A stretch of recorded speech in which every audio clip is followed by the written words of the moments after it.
Hello friends, कैसे हैं आप लोग। उम्मीद करता हूँ आप सभी मस्त होंगे, स्वस्थ होंगे और अपने अपने काम में जबरदस्त एफर्ट भी दे रहे होंगे।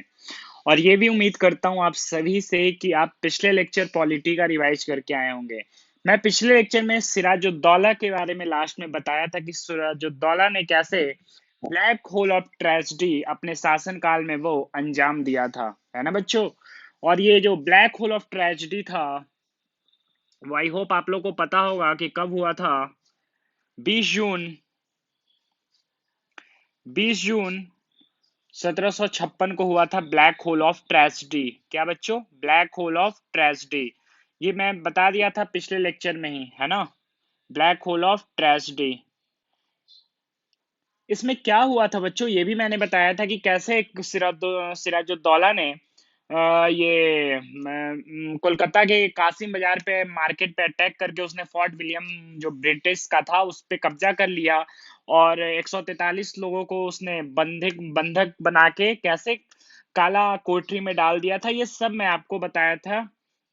और लास्ट में जो एक बचता है 23 लोग, उसमें से एक लोग विलियम हॉलवेल बचता है जो कि ये सब घटना को लिखता है। किस घटना को? ब्लैक होल ऑफ ट्रेजेडी को। तो ये पूछा जाता है कि ब्लैक होल ऑफ ट्रेजेडी घटना को किसने लिखा था, तो विलियम हॉलवेल। तो बच्चों ये मैं सिराजुद्दौला के बारे में बता दिया था कि कैसे उसने ब्रिटिश के खिलाफ कार्रवाई किया था। तो बच्चों यहीं से अब स्टार्ट करते हैं आगे अपना लेक्चर। तो ध्यान रखना बच्चों कि जब सिराजुद्दौला ने ब्लैक होल ऑफ ट्रेजेडी अंजाम दिया ब्रिटिश के खिलाफ, तो सिराजुद्दौला के अगेंस्ट कार्रवाई के लिए तुरंत बुलाया गया ब्रिटिश से एक रॉबर्ट क्लाइव मतलब ये नाम का व्यक्ति को ब्रिटेन से, जो कि बंगाल का सबसे पहला गवर्नर बन के आया बच्चों ब्रिटेन से। कब? 1757 में। तो जब सिराजुद्दौला ने ब्लैक होल ऑफ ट्रेजेडी को अंजाम दिया ब्रिटिश के खिलाफ, तो ब्रिटेन से सिराजुद्दौला के अगेंस्ट कार्रवाई के लिए तुरंत बुलाया गया किसको बच्चों? तो नाम ध्यान रखना, रॉबर्ट क्लाइव को। किसको? रॉबर्ट क्लाइव को। कब बुलाया गया? तो 1700 कब बुलाया गया रॉबर्ट क्लाइव को? तो 1757 में बच्चों, ठीक है। 1757 में रॉबर्ट क्लाइव को बुलाया गया ब्रिटेन से बंगाल का फर्स्ट गवर्नर बनाकर 1757 में। तो ध्यान रखना कि फर्स्ट गवर्नर ऑफ बंगाल कौन है? फर्स्ट गवर्नर ऑफ बंगाल तो रॉबर्ट क्लाइव को। क्यों उसको बुलाया गया? क्योंकि सिराजुद्दौला के खिलाफ कार्रवाई करने के लिए, ठीक है बच्चों। तो ये पहला पॉइंट स्टार मार के करके लिखना, फर्स्ट गवर्नर ऑफ बंगाल। ये क्वेश्चन पूछा जा सकता है आपसे। फर्स्ट गवर्नर ऑफ बंगाल है रॉबर्ट क्लाइव। कौन? Robert Clive. ओके, इसको आप बंद कर सकते हो डब्बा में, ठीक है बच्चों। अब सेकेंड पॉइंट ध्यान रखना, 1757 में ही बच्चों एक प्रसिद्ध घटना घटित हुई बच्चों, which is known as battle of Plassey. तो 1757 में ये डे ईयर ध्यान रखना, क्या घटना घटित हुई? एक युद्ध लड़ा गया जिसको आप बोलते हो बैटल ऑफ प्लासी। क्या? बैटल ऑफ प्लासी मतलब प्लासी का युद्ध। किसके किसके बीच में ये बैटल हुआ? तो आप ये ध्यान रखना कि किसके किसके बीच में बैटल लड़ा गया था। तो ये बैटल जो था बच्चों रॉबर्ट क्लाइव के बीच में लड़ा गया, रॉबर्ट क्लाइव और सिराजुद्दौला के बीच में बच्चों। किसके बीच में? रॉबर्ट क्लाइव और सिराजुद्दौला के बीच में ये बैटल प्लासी का युद्ध जो है वो लड़ा गया। तो आप इसको भी डब्बा में बंद कर सकते हो, इंपॉर्टेंट है। सॉरी, ठीक है, ये भी इंपॉर्टेंट है कि बैटल ऑफ प्लासी जो है, बैटल ऑफ प्लासी वो किसके किसके बीच में लड़ा गया। तो आप ध्यान रखना बैटल ऑफ प्लासी किसके किसके बीच में लड़ा गया, तो रॉबर्ट क्लाइव के बीच में और सिराजुद्दौला के बीच में लड़ा गया बच्चों। 1757 में ये बैटल ऑफ प्लासी का युद्ध लड़ा गया था, ठीक है। और भारत का इतिहास का बच्चों दूसरा सबसे फेमस ही बैटल माना जाता है बैटल ऑफ प्लासी। और ध्यान रखेंगे केवल 1.5 घंटे तक ही ये युद्ध चला था और 1.5 घंटे में ही रॉबर्ट क्लाइव जो है वो डिफीट कर दिया किसको? सिराजुद्दौला को। तो 1.5 घंटे में ही ये युद्ध में रॉबर्ट क्लाइव ने सिराजुद्दौला को हरा दिया बच्चों। और सिराजुद्दौला की हार का सबसे बड़ा कारण था बच्चों इसी का सेनापति जिसका नाम था मीर जाफर। तो मीर जाफर जो था बच्चों वो सिराजुद्दौला का सेनापति था और सबसे बड़ा हार का कारण सिराजुद्दौला का मीर जाफर ही बना बच्चों। क्यों? क्योंकि मतलब ये जो मीर जाफर था बच्चों वो लड़ तो रहा था सिराजुद्दौला की तरफ से, लेकिन वो मिल गया किसके तरफ से? रॉबर्ट क्लाइव के तरफ से बच्चों। और सिराजुद्दौला का एक मंत्री भी था बच्चों जिसका नाम था, ध्यान रखना नाम, राय दुर्लभ। तो राय दुर्लभ और मीर जाफर के वजह से ही सिराजुद्दौला हार गया रॉबर्ट क्लाइव से, क्योंकि ये दोनों जो लोग थे वो दगाबाजी कर गए। इसके साथ, किसके साथ? सिराजुद्दौला के साथ। और प्लासी का युद्ध हार गया कौन? सिराजुद्दौला। किसके किसके वजह से? खुद के सेनापति जो कि मीर जाफर था, और उसका एक और ये इसका एक और मंत्री था जो कि राय दुर्लभ नाम का, ये वो भी दगाबाज निकल गया सिराजुद्दौला के लिए। ठीक है बच्चों, तो इन्हीं दो वजह। और एक कारण था बच्चों सिराजुद्दौला का युद्ध हारने का, क्योंकि सिराजुद्दौला के सैनिकों के पास तलवारें थी बच्चों, और रॉबर्ट क्लाइव के सैनिकों के हाथों में राइफल, बंदूक के वो यूज कर रहे थे बच्चों। तो ये भी दूसरा कारण बना था सिराजुद्दौला का प्लासी का युद्ध हारने का कारण बच्चों। ठीक है, तो बच्चों ध्यान, तो अब सिराजुद्दौला का हार हो गया बच्चों, और उसकी हत्या करवा दी किसने? रॉबर्ट क्लाइव ने। जब वो हारा युद्ध में तो उसकी हत्या भी करवा दी रॉबर्ट क्लाइव ने, क्योंकि बच्चों मीर जाफर ने ही मदद की थी रॉबर्ट क्लाइव को, इसलिए बंगाल का अगला नवाब किसे बना दिया गया बच्चों? तो मीर जाफर को ही बना दिया गया बंगाल का अगला अगला नवाब, क्योंकि मीर जाफर ने ही बेहद महत्वपूर्ण रोल निभाई थी रॉबर्ट क्लाइव को मदद करके सिराजुद्दौला को हराने में बच्चों। तो अगला नवाब किसको बना दिया गया? मीर जाफर को ही बच्चों। तो मीर जाफर बंगाल का नवाब, मतलब इसका जो टाइम पीरियड है बंगाल का नवाब बने हुए वो है 1757 से लेके 1760 तक बच्चों रहा बंगाल का नवाब बन के बच्चों। 1757 से लेके 1760 तक। और बच्चों ये जो मीर जाफर था, बिल्कुल खिदमतदार जिसे बोलते हो ना, मतलब चमचा, वो अंग्रेज का ये बिल्कुल चमचा था। कौन? मीर जाफर। और बेहद फायदा हुआ बच्चों अंग्रेजों को मीर जाफर के नवाब ये बने रहने से बच्चों। और ध्यान देना बच्चों कि 1760 में जब इसका कार्यकाल पूरा हुआ नवाब बने हुए, तो 1760 में मीर जाफर के बाद बंगाल का जो अगला नवाब बनता है बच्चों, वो बनता है मीर कासिम। कौन? मीर कासिम। और ध्यान देना बच्चों इसका जो टाइम पीरियड है वो है 1760 से लेके 1763 तक। ठीक है, इसका टाइम पीरियड है मीर कासिम का। मीर जाफर का जब 1760 में पूरा होता है कार्यकाल, तो अगला जो नवाब बनता है वो मीर कासिम बनता है, जिसका टेन्योर टाइम पीरियड 1760 से लेके 1763 तक है बच्चों।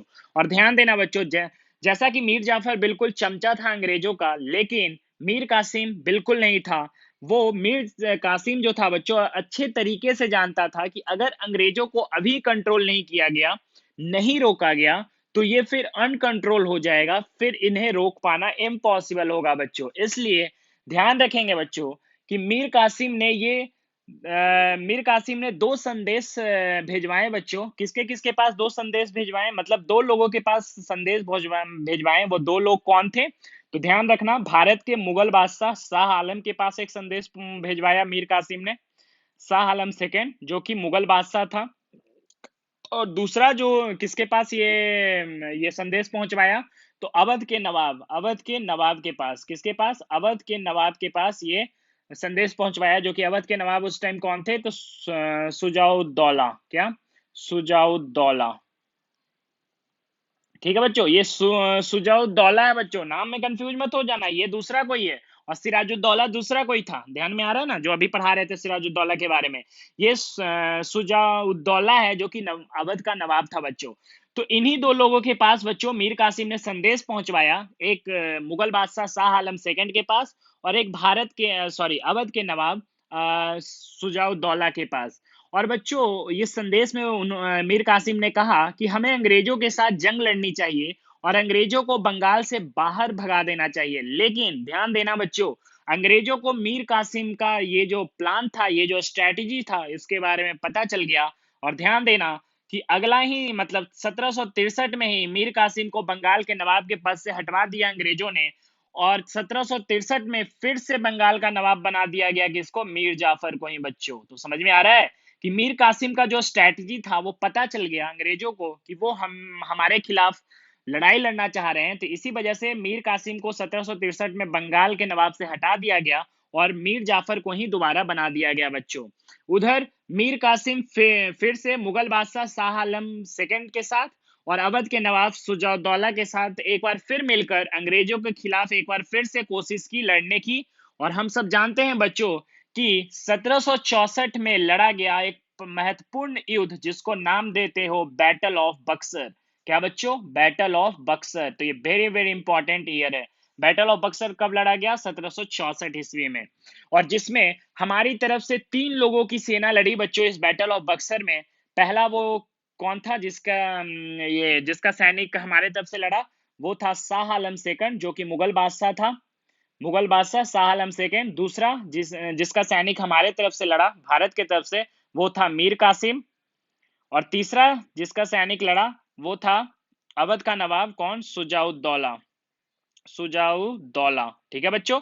और उधर जो था बच्चों, एक तरफ ये तीनों थे, और दूसरी तरफ नेतृत्व कौन कर रहा था ये बैटल को? अंग्रेज। तो अंग्रेज का जो सेना का नेतृत्व कर रहा था उसका नाम था बच्चों हेक्टर मुनरो, जो जो कि ब्रिटेन ये अंग्रेजों का सेना का नेतृत्व कर रहा था इस बैटल में बच्चों। और हमारी तरफ से इन तीनों की सैनिक ने इस युद्ध को लड़ा बच्चों। और ध्यान देना बच्चों कि 1764 में जो कि बैटल ऑफ बक्सर था बच्चों, बैटल ऑफ बक्सर का लड़ाई लड़ा गया, इसमें हमारी तरफ से ये तीनों का सेना लड़ा और अंग्रेजों का सेना का नेतृत्व कर रहा था हेक्टर मुनरो बच्चों। लेकिन इस बैटल में भी क्या हुआ बच्चों? अंग्रेजों ने हमें हरा दिया बच्चों, और एक बार फिर से बैटल ऑफ बक्सर में हार हुई बच्चों और अंग्रेजों की जीत हुई बच्चों। और यही एक निर्णायक युद्ध था बच्चों, जिसके बाद पूरे के पूरे बंगाल पर अधिकार हुआ किसका? अंग्रेजों का बच्चों। और अगले ही साल 1765 ईस्वी में बच्चों एक संधि हुई, एक ट्रीटी हुई जिसका आप बोलते हो ट्रीटी ऑफ इलाहाबाद। क्या? ट्रीटी ऑफ इलाहाबाद हुआ बच्चों अगले ही साल। किसके किसके किसके बीच में ये ट्रीटी हुआ बच्चों? तो ध्यान देना बच्चों, किसके किसके बीच में हुआ? तो रॉबर्ट क्लाइव के बीच में, जो कि बंगाल का पहला गवर्नर था बच्चों। रॉबर्ट क्लाइव के बीच में ये संधि हुई, ट्रीटी हुई। और एक कौन थे? मुगल बादशाह शाह आलम सेकंड के बीच में ये ट्रीटी हुई। और तीसरा अवध के नवाब सुजाउद्दौला के बीच में। ठीक है, सुजाउद्दौला के बीच में। तो इन तीनों लोगों के बीच में एक ट्रीटी हुई, संधि हुई बैटल ऑफ बक्सर के बाद अगले अगले ही साल 1765 में रॉबर्ट क्लाइव, जो कि पहला गवर्नर था, मुगल बादशाह शाह आलम सेकंड के साथ ट्रीटी हुई और सुजाउद्दौला के साथ ट्रीटी हुई बच्चों। और इसी संधि के तहत ये तय किया गया बच्चों, इसी ट्रीटी के तहत ये तय किया गया कि अब पूरे के पूरे बंगाल, उड़ीसा और बिहार प्रांत पर टैक्स वसूल करने का अधिकार वो किसके पास रहेंगे? अंग्रेजों के पास रहेंगे बच्चों। कहने का मतलब सीधा सा ये था बच्चों कि अंग्रेज फैक्ट्री सबसे पहले तो गुजरात के सूरत में लगाई आकर, लेकिन अधिकार मतलब अधिकार जो सबसे पहले कहां पे जमाया? बंगाल पे किया बच्चों। और बंगाल में ही लूटपाट करने के लिए मतलब ये इसका मकसद था, मतलब कि बंगाल के सारे का सारा धन लूट कर ब्रिटेन भेजने के लिए, मतलब ये क्यास लगाए हुए थे कौन? रॉबर्ट क्लाइव ने बच्चों। और इसी के तहत, यही उद्देश्य के तहत, धन लूटने का उद्देश्य के तहत, रॉबर्ट क्लाइव अप्लाइड द्वारकी द्वारकी मतलब द्वारकी इन दायरकी अप्लाई कर दिया बच्चों बंगाल में रॉबर्ट क्लाइव ने। तो रॉबर्ट क्लाइव का उद्देश्य था बच्चों कि बंगाल से सारा का सारा धन लूटपाट करके हम ब्रिटेन भेज दें। और इसी कारण से बच्चों रॉबर्ट क्लाइव ने क्या लगा दिया बंगाल में? तो दायरकी लगा दिया बच्चों। दायरकी क्या होता है वो मैं समझाता हूं बच्चों। दायरकी इन बंगाल, बंगाल में दायरकी लगा दिया बच्चों। तो दायरकी का मतलब होता है बच्चों, हिंदी में बोलो तो द्वैध शासन। क्या बच्चों? द्वैध शासन। द्वैध शासन का मतलब समझते हो? नहीं समझते हो? मैं बताता हूं। द्वैध शासन का मतलब होता है बच्चों कि क्योंकि सबसे पहले देखो कि उद्देश्य क्या था रॉबर्ट क्लाइव का। तो रॉबर्ट क्लाइव का उद्देश्य था कि सारा का सारा धन बंगाल से लूट कर ब्रिटेन ले जाना का उद्देश्य था। इसलिए उसने द्वैध शासन प्रणाली, जिसको आप बोल सकते हो, वो शुरू की बंगाल में। और उसने नियम बनाया, इस देव शासन प्रणाली में नियम बनाया कि बंगाल के लोगों को अब सिर्फ एक टैक्स नहीं देना है, बल्कि अब बंगाल के लोगों को 2 टैक्स पेड करने के लिए बोला गया बच्चों। जिसमें से एक tax direct east India company को दिया जाएगा और दूसरा टैक्स लोकल मतलब रूलर को दिया जाएगा, जो कि बंगाल का होगा बच्चों। और ध्यान देना बच्चों कि ये उस टाइम जो लोकल रूलर था बंगाल का, वो कौन था? तो ये था राय दुर्लभ। क्या था? राय दुर्लभ। ठीक है। तो वहां का जो लोकल रूलर था बंगाल का, वो राय दुर्लभ था। तो रॉबर्ट क्लाइव ने बोला कि अब बंगाल के जनता को 2 टैक्स देना होगा।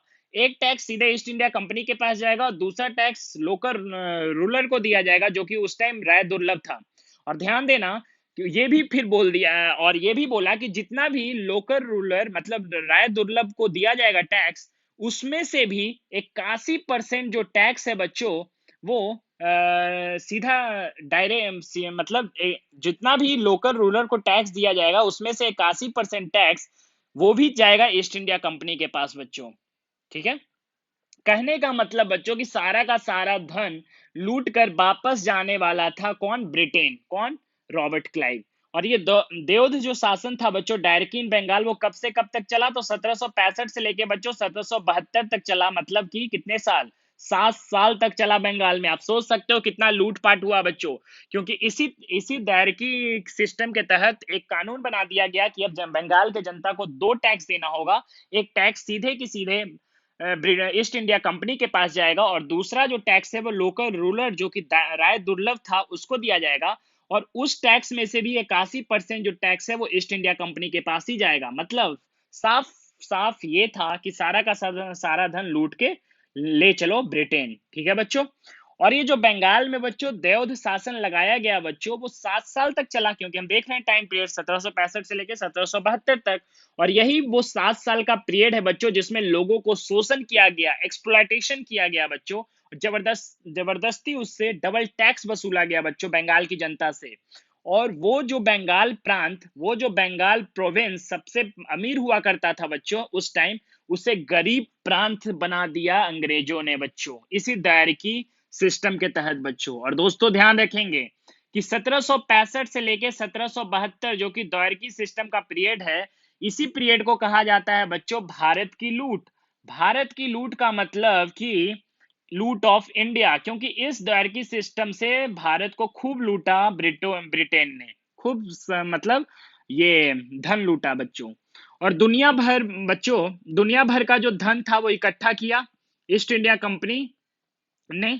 लेकिन ध्यान रखना बच्चों, ये बात जब ब्रिटेन तक पहुंची बच्चों, और पूरे के पूरे यूरोप में, यूरोपियन कंट्री में जब इसकी आलोचना होने लगी बच्चों ईस्ट इंडिया कंपनी की, और सारे के सारे यूरोपियन कंट्री दबाव बनाने लगे किस पे बच्चों? ब्रिटेन पर। और जब ब्रिटिश सरकार को ये पता चला बच्चों कि हमने ईस्ट इंडिया कंपनी को व्यापारिक एकाधिकार दिया था सिर्फ और सिर्फ व्यापार करने के लिए, लेकिन वहां पर इतना भ्रष्टाचार फैल चुका है, वहां पर इतनी लूटपाट चल रही है कि ईस्ट इंडिया कंपनी में ही काम करने वाले लोग ही गलत पद का दुरुपयोग कर रहे हैं। ये किसको मालूम हुआ? ब्रिटेन की सरकार को मालूम हुआ बच्चों। और इसलिए ब्रिटिश सरकार ने ये डिसाइड किया बच्चों कि किसी तरह से इस देवध शासन, दायरकी सिस्टम, ये दायरकी रूल को अंत कर मतलब किया जाए, और भारत में भी एक सिस्टम, एक न्याय व्यवस्था, एक आप बोल सकते हो इसको हिंदी में शासन प्रणाली, मतलब लॉ एंड ऑर्डर के तहत भारत का प्रशासन चलाया जाए। ये किसने सोचा? अब ब्रिटिश की सरकार ने, जब ये सब देखा कि वहां लूटपाट चल रही है, जिसको हम ईस्ट इंडिया कंपनी को सिर्फ व्यापार करने के लिए भेजे थे, वहां पे भ्रष्टाचार फैला दी है। तो ये सब देखा तो उसने, ब्रिटिश की सरकार ने सोचा कि अब भारत में भी एक लॉ एंड ऑर्डर के तहत भारत का प्रशासन चलाया जाए बच्चों। और जैसे ही जरूरत हुई बच्चों लॉ एंड ऑर्डर की, रूल एंड रेगुलेशन, तो बस यहीं से पैदा हुआ बच्चों, यहीं से जन्म होता है बच्चों इंडियन पॉलिटी का बच्चों। जब रूल एंड रेगुलेशन की जरूरत पड़ी तो यहीं से जन्म होता है इंडियन पॉलिटी का बच्चों, मतलब भारतीय राज्य व्यवस्था का यहीं से जन्म होता है बच्चों। ठीक है।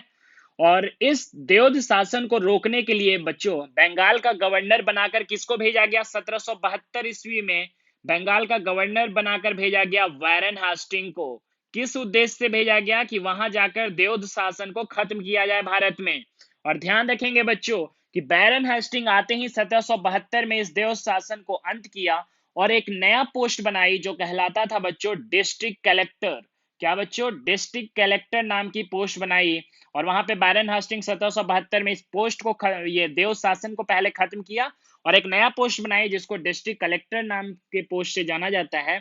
अब ब्रिटिश सरकार ने ये डिसाइड की बच्चों कि वो एक रूल एंड ऑर्डर के तहत ही ईस्ट इंडिया कंपनी से प्रशासन चलवाएगी। भारत में अभी तक ईस्ट इंडिया कंपनी कौन चला रही थी बच्चों? उसके मालिक, उसके प्रोपराइटर चला रहे थे। अब वो बोर्ड ऑफ डायरेक्टर चलाएंगे बच्चों, जिन्हें अपॉइंट करके कहां से भेजा जाएगा? ब्रिटेन से भेजा जाएगा बच्चों।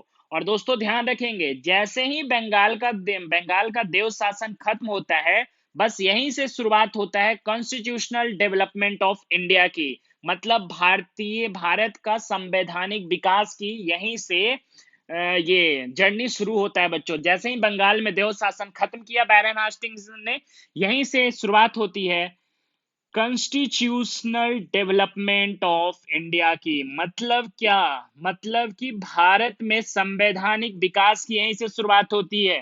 ठीक है बच्चों, और ध्यान दे अब देना बच्चों कि इंडियन पॉलिटी में हमारे पास अब पढ़ने के लिए जो सबसे पहला टॉपिक होगा बच्चों वो यही होगा, क्या? कॉन्स्टिट्यूशनल। अब पॉलिटी में बिल्कुल अब मजा आने वाला है, पहले थोड़ा सा हिस्ट्री टाइप लग रहा होगा, अब आपको मजा आएगा धीरे धीरे। कॉन्स्टिट्यूशनल डेवलपमेंट ऑफ इंडिया का सबसे पहला इंडियन पॉलिटी में यही हम टॉपिक पढ़ेंगे, कॉन्स्टिट्यूशनल डेवलपमेंट ऑफ इंडिया, मतलब भारत का संवैधानिक विकास के बारे में बच्चों। ठीक है, यही टॉपिक अब इंडियन पॉलिटी में सबसे पहले डालेंगे। और ध्यान रखेंगे बच्चों कि भारत के संवैधानिक विकास को हम दो फेज में पढ़ेंगे। पहला जो फेज होगा बच्चों वो होगा कंपनी रूल के बारे में पढ़ेंगे। कंपनी रूल जो कि चला 1773 से लेकर 1857 ईस्वी तक। और दूसरा फेज में हम पढ़ेंगे इस कॉन्स्टिट्यूशनल डेवलपमेंट ऑफ इंडिया को किस रूल के तहत? तो क्राउन रूल के तहत पढ़ेंगे बच्चों। तो दो फेज में हम इस कॉन्स्टिट्यूशनल डेवलपमेंट ऑफ इंडिया को पढ़ेंगे। पहला कंपनी रूल के तहत पढ़ेंगे बच्चों, और दूसरा किसके तहत पढ़ेंगे? दूसरा जो पढ़ेंगे वो क्राउन रूल। क्राउन रूल कहां से कहां तक चला? तो 1858 से लेके 1947 तक चला बच्चों। ठीक है, तो इसी दो फेज में हम पढ़ेंगे भारत के संवैधानिक विकास को। तो हम अब सबसे पहले कंपनी रूल के बारे में पढ़ते हैं। तो ध्यान देना बच्चों कि कंपनी रूल के तहत ही भारत के लिए सबसे पहला अधिनियम, अधिनियम का मतलब क्या होता है? एक्ट या कानून बनाकर भेजा गया बच्चों, जिसको कहते हैं 1773 का रेगुलेटिंग एक्ट। क्या बच्चों? 1773 का रेगुलेटिंग एक्ट कहते हैं बच्चों। तो ध्यान देना बच्चों कि इसी कंपनी रूल के तहत भारत के लिए सबसे पहला कानून बनाकर भेजा गया, मतलब एक्ट बना के भेजा गया, जिसका नाम है 1773 का रेगुलेटिंग एक्ट, मतलब 1773 का अधिनियम। तो दोस्तों ध्यान रखेंगे इसी 1773 रेगुलेटिंग एक्ट के तहत ईस्ट इंडिया कंपनी को ट्रेड राइट दिया गया। कितने सालों तक? 20 साल तक बच्चों ट्रेड राइट दिया गया। अभी तक क्या था बच्चों? ईस्ट इंडिया कंपनी को अभी मैंने बताया ना कि उसके मालिक चला रहे थे, उसके प्रोपराइटर ही चला रहे थे, लेकिन अब ब्रिटिश सरकार ने डिसाइड कर लिया था बच्चों कि अब ईस्ट इंडिया कंपनी को उसके प्रोपराइटर्स, उसके मालिक नहीं चलाएंगे, बल्कि वो बोर्ड ऑफ डायरेक्टर चलाएंगे, जिसे हम अपॉइंट करके भेजेंगे ब्रिटेन। कहां से? ब्रिटेन से बच्चों। और ईस्ट इंडिया कंपनी को 20-20 वर्ष के लिए व्यापारिक एकाधिकार दिया जाएगा, ट्रेड मोनोपोली दिया जाएगा, और हर 20 वर्ष के बाद इसे रिन्यू कर दिया जाएगा। तो ध्यान रखना बच्चों कि इसलिए ईस्ट इंडिया कंपनी को 20 साल के लिए ट्रेड मोनोपोली मतलब ये दे दिया गया बच्चों। और ध्यान रखेंगे जो अगला इंपॉर्टेंट काम हुआ बच्चों 1773 के रेगुलेटिंग एक्ट के तहत, वो ये काम हुआ कि 24 बोर्ड ऑफ डायरेक्टर को, बीओडी का मतलब बोर्ड ऑफ डायरेक्टर को, ईस्ट इंडिया कंपनी में अपॉइंट किया गया बच्चों। ईस्ट इंडिया कंपनी में अपॉइंट किया गया। ठीक है, जिसका टेन्योर, इस बोर्ड ऑफ डायरेक्टर का जो टेन्योर था वो 6 साल के लिए था। ठीक है, क्यों बोर्ड ऑफ डायरेक्टर का जरूरत पड़ा बच्चों? क्योंकि अभी तक जो भी ईस्ट इंडिया कंपनी चला रहा था वो उसके मालिक चला रहे थे, उसके प्रोपराइटर चला रहे थे, और भ्रष्टाचार और अत्याचार कर रहे थे बच्चों। लेकिन अब ब्रिटेन की सरकार ने ये डिसाइड किया कि अब ये ईस्ट इंडिया कंपनी को बोर्ड ऑफ डायरेक्टर चलाएंगे, जिसे हम अपॉइंट करके भेजेंगे बच्चों। और 1773 के रेगुलेटिंग एक्ट के तहत ही 24 बोर्ड ऑफ डायरेक्टर को अपॉइंट किया गया ईस्ट इंडिया कंपनी में। कितने, उसका टेन्योर कितना था? 6 साल का था बच्चों। ठीक है, और अगला इंपॉर्टेंट काम क्या होता है बच्चों 1773 के रेगुलेटिंग एक्ट के तहत? कि बंगाल के गवर्नर, बंगाल के जो गवर्नर थे बच्चों, उनका पावर बढ़ा दिया जाता है बच्चों। और ध्यान देना बच्चों कि उस टाइम मद्रास और बम्बई, बॉम्बे प्रेसिडेंसी हुआ करता था, उसके भी गवर्नर को बंगाल के ही गवर्नर के अधीन कर दिया गया बच्चों, मतलब उसके अंदर कर दिया गया बच्चों, मतलब उसका भी पावर कम कर दिया गया। मद्रास और बॉम्बे प्रेसिडेंसी को और बंगाल के ही गवर्नर के अधीन कर दिया गया। मतलब सीधा सा ये था कि बंगाल के गवर्नर का पावर बढ़ा दिया गया बच्चों। ठीक है, किसके तहत? 1773 के रेगुलेटिंग एक्ट के तहत ही बच्चों। और ध्यान रखना बच्चों कि अगर आपसे पूछा जाए कि बंगाल का गवर्नर, अगर पूछा जाए कि हु वाज द ये first, who was the last governor of Bengal, या आपसे पूछा जाए who was the first governor of Bengal, तो दोनों का आंसर होगा वैरन हास्टिंग ही। तो ध्यान देना बच्चों, दो क्वेश्चन आपसे घुमा के पूछा जा सकता है। Who was the last governor of Bengal, who was the last governor of Bengal, या आपसे पूछा जाए who was the first governor general of Bengal, first governor general, governor general of Bengal. तो दोनों का आंसर होगा बैरन हेस्टिंग ही। क्या? Baron Hasting. क्योंकि बच्चों कि बंगाल का पावर, गवर्नर का पावर बढ़ा दिया गया था बच्चों, और जो उस टाइम बंगाल के गवर्नर कहला रहे थे वो अब बाद में चल के क्या कहलाने लगे? Governor general of Bengal. Governor general of Bengal. तो बंगाल का पावर बढ़ा दिया गया था बच्चों। जो उस टाइम बंगाल का गवर्नर कहला रहा था वो अब क्या बन गया? गवर्नर जनरल ऑफ बंगाल बन गया था बच्चों। तो आपसे क्वेश्चन ये पूछा जा सकता है कि who was the last governor of Bengal, या आपसे पूछा जा सकता है who was the first governor general of Bengal. तो दोनों का आंसर होगा वैरन हास्टिंग ही। ठीक है, I hope it is clear. कहने का मतलब ये था बच्चों कि अब भारत में अंग्रेजों ने कार्यपालिका की भी शुरुआत कर दी बच्चों। कार्यपालिका का मतलब क्या होता है? एग्जीक्यूटिव की भी शुरुआत कर दी बच्चों। कैसे कर दी? क्योंकि भारत के लिए कानून बनकर कहां से आ रहा था? ब्रिटिश पार्लियामेंट से आ रहा था बच्चों। जैसे कि ये कानून आया 1773 का रेगुलेटिंग एक्ट आया, तो कहां से आ रहा था? ब्रिटेन के पार्लियामेंट से आ रहा था। लेकिन उस ब्रिटिश पार्लियामेंट में जो कानून बनकर आ रहा था उसको भारत में अप्लाई कौन कर रहा था? तो बंगाल का गवर्नर जनरल। कौन? बंगाल का गवर्नर जनरल। ठीक है, मतलब सीधा सा मतलब यह है कि अब भारत में ब्रिटेन अंग्रेजों ने एग्जीक्यूटिव की शुरुआत भी कर दी, मतलब कार्यपालिका की भी शुरुआत कर दी। अभी भी देखिए, अभी भी एट प्रेजेंट की बात करें हमारे ये गवर्नमेंट में, तो पहले लेजिस्लेचर कानून बनाता है, उसको अप्लाई कौन करता है? एग्जीक्यूटिव करता है। इसका मतलब कि उस टाइम भी एग्जीक्यूटिव का मतलब काम शुरू कर दिया है अंग्रेजों ने। क्यों? क्योंकि ब्रिटेन पार्लियामेंट से कानून बन के आता था और भारत में अप्लाई कौन करता था? तो बंगाल का गवर्नर जनरल। मतलब कि अंग्रेजों ने अब भारत में एग्जीक्यूटिव की भी शुरुआत कर दी थी, मतलब कार्यपालिका की भी शुरुआत कर दी थी बच्चों। ठीक है, और इसी अधिनियम के तहत बच्चों, इसी रेगुलेटिंग एक्ट के तहत 1773 रेगुलेटिंग एक्ट के तहत ही बच्चों ये 1774 में एक सुप्रीम कोर्ट का गठन हुआ बच्चों। किसका? सुप्रीम कोर्ट का। तो ये बहुत इंपॉर्टेंट क्वेश्चन बन सकता है कि सुप्रीम कोर्ट का गठन सबसे पहले कब हुआ था? तो 1774 ईस्वी में। किस एक्ट के तहत हुआ था? तो 1773 के रेगुलेटिंग एक्ट के तहत हुआ था। कहां हुआ था? तो कलकत्ता में, जिसको आप कोलकाता बोलते हो। ठीक है, और ध्यान रखना बच्चों कि पहला चीफ जस्टिस सुप्रीम कोर्ट का किसे बनाया गया था? इंपॉर्टेंट क्वेश्चन बन सकता है, who was the first chief justice of supreme court? तो नाम ध्यान रखना, lord Elijah Impey. Lord Elijah Impey को बनाया गया था बच्चों। और लॉर्ड एलिजा एम्पे के साथ और भी 3 जज को अपॉइंट किया गया था, लेकिन ये ज्यादा इंपॉर्टेंट है। और भी 3 जज को किसको किसको अपॉइंट किया गया था? तो लॉर्ड हाइड को किया गया था।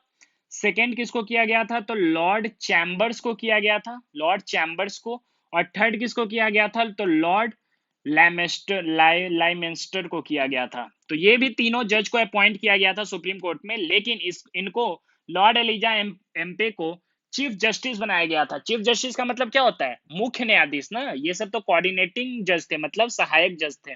ठीक है, तो ये नाम याद रखना, lord Elijah Impey was the first chief justice of supreme court. ठीक है बच्चों, और सुप्रीम कोर्ट का गठन कब हुआ? 1774 में। कहां हुआ? कलकत्ता में बच्चों। ठीक है, कहने का मतलब बच्चों कि अब अंग्रेजों ने भारत में जुडिशियरी की भी मतलब शुरुआत कर दी। कैसे? क्योंकि सुप्रीम कोर्ट का गठन कर दिया।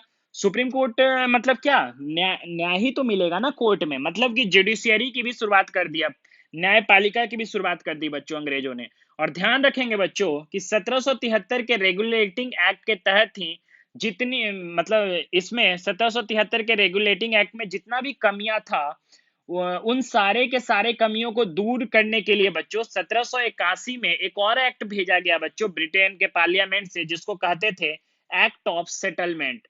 मतलब एक्ट ऑफ सेटलमेंट जो कि 1781 में आया ब्रिटेन के पार्लियामेंट से पारित होके, इसमें क्या था कि जितना भी 1773 के रेगुलेटिंग एक्ट में कमियां था उसको दूर करने के लिए बच्चों। तो ये बस नाम ही याद रखना, इसमें कुछ और ज्यादा फैक्ट याद नहीं रखना है इस एक्ट के तहत। तो ये वाला बस नाम ध्यान रखना कि 1781 में आया था एक्ट ऑफ सेटलमेंट, जो किस लिए आया था? 1773 के रेगुलेटिंग एक्ट के कमियों में जो भी कमियां थी उसमें उसको मतलब सुधारने के लिए बच्चों।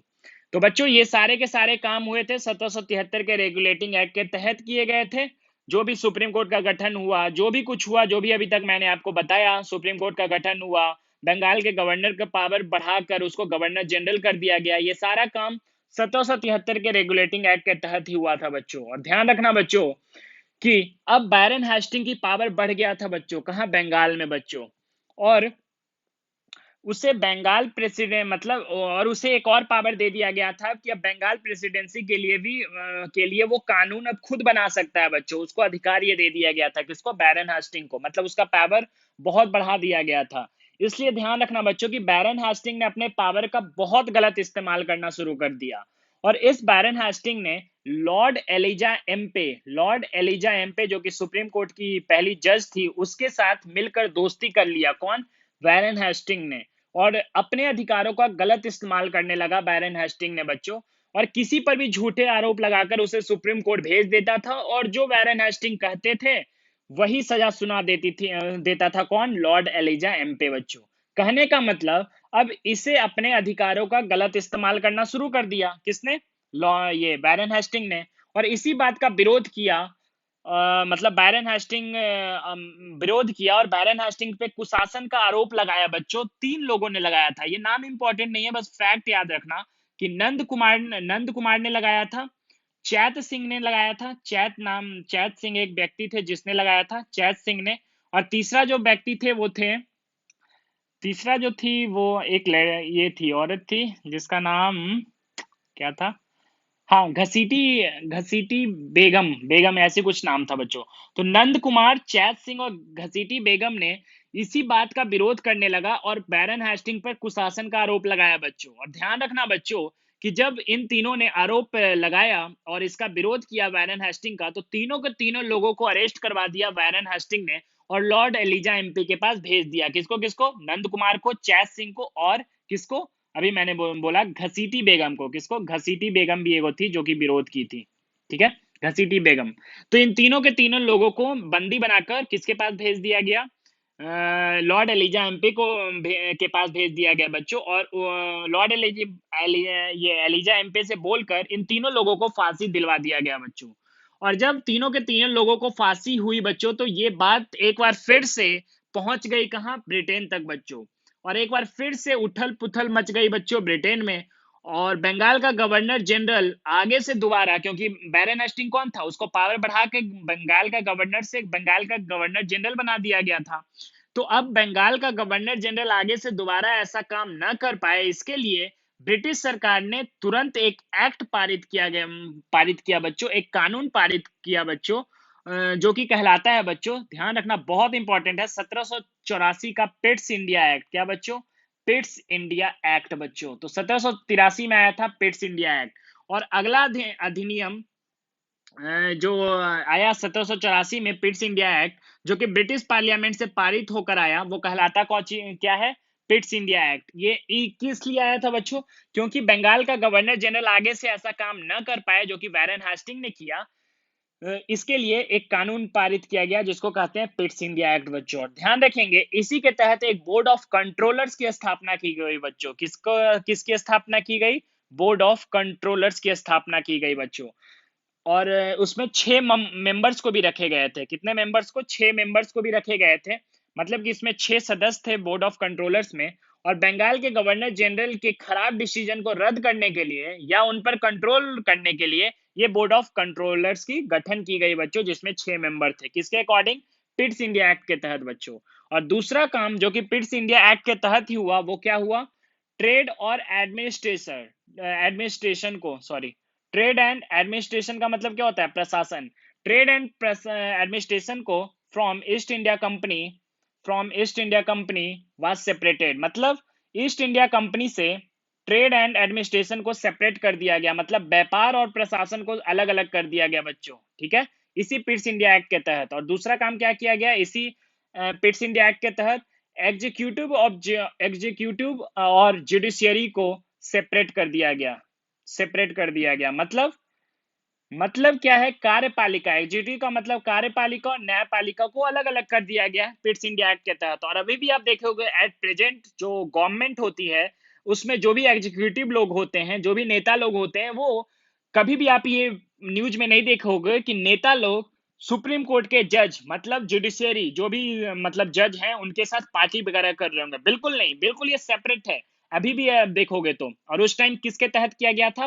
पिट्स इंडिया एक्ट के तहत एग्जीक्यूटिव और जुडिशियरी को अलग अलग कर दिया था। बिल्कुल सही बात है ना यार। अगर आप बताओ, जज जो है वो नेता लोग से मिल जाए, एग्जीक्यूटिव से ही मिल जाए, तो अगर वो गलत कानून भी पारित करेंगे तब तो वो कुछ करेगा ही नहीं न्यायपालिका, क्योंकि दोस्ती हो चुकी है। इसलिए इन दोनों को अलग रखा जाता है। कार्यपालिका और न्यायपालिका बिल्कुल ही सेपरेट है।